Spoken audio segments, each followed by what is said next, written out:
உரிமை குரல் நண்பர்களுக்கும் வணக்கம். இனிமே இந்திய அரசாங்கத்தை யாராவது எதிர்த்து ஒரு விமர்சித்தாலே அவங்களுக்கு தூக்கு தண்டனை அப்படின்ற ஒரு அதிரடி சட்டத்தை தான் பார்த்தீங்கன்னா தற்போது பாஜக கட்சி நிறுவியிருக்காங்க. இது குறித்து அந்த வீடியோவில் முழுமையாக பார்க்க போறோம், வாங்க பார்க்கலாம். இந்தியாவை ஆட்சி செஞ்சுட்டு இருக்கக்கூடிய பாஜக கட்சி பார்த்தீங்கன்னா தற்போது அதிரடியாக எல்லா சட்டங்களையுமே ஹிந்தியை திணிச்சிட்டு வந்துட்டு இருக்காங்க. இதை எதிர்த்து யாராவது விமர்சனம் பண்ணாங்க அப்படின்னா எந்த ஒரு நிபந்தனையும் இன்றி எந்த ஒரு கேள்வியும் இன்றி அவங்களை உடனடியாக தூக்குல இடுறதுக்கு ஒரு சட்டத்தை புதிதாக பிறப்பிச்சிருக்காங்க.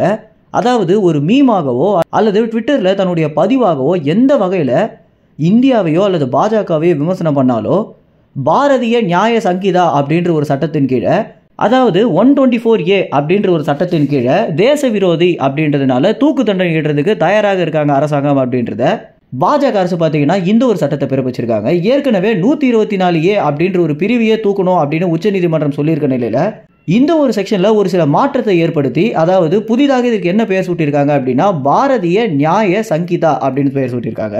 இந்த சங்கீதா அப்படின்னா சமஸ்கிருதத்தில் பார்த்தீங்கன்னா சட்டம் என்று அர்த்தம் அப்படின்னும், இது ஒரு வடமொழி சொல் அப்படின்னு தெரிஞ்சும் கூட ஒரு தமிழ் மொழியோட இதை இணைக்க நினைக்கிறாங்க அப்படின்றது பாஜக அரசு செய்யக்கூடிய ஒரு மிகப்பெரிய மோசடி அப்படின்னு தான் சொல்லணும்.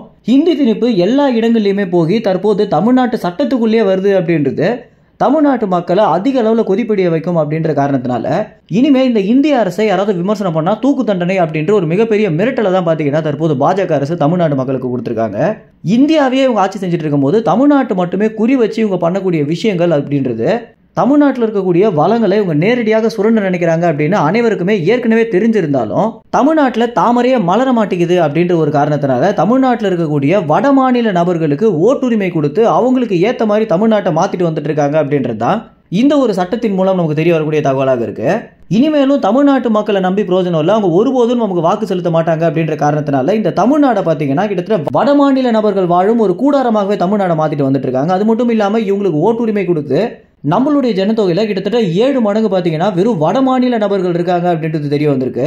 இந்த ஒரு எண்ணிக்கை போக போக அதிகரிச்சது அப்படின்னா நிச்சயமாக பாஜக கட்சி இரண்டாவது மிகப்பெரிய ஆளுமையான கட்சியாக மாறுறது கூட நிறைய வாய்ப்புகள் இருக்கு அப்படின்னு தான் தமிழ்நாட்டுடைய மூத்த பத்திரிகையாளர்கள் பார்த்தீங்கன்னா சொல்லிட்டு வந்துட்டு இருக்காங்க.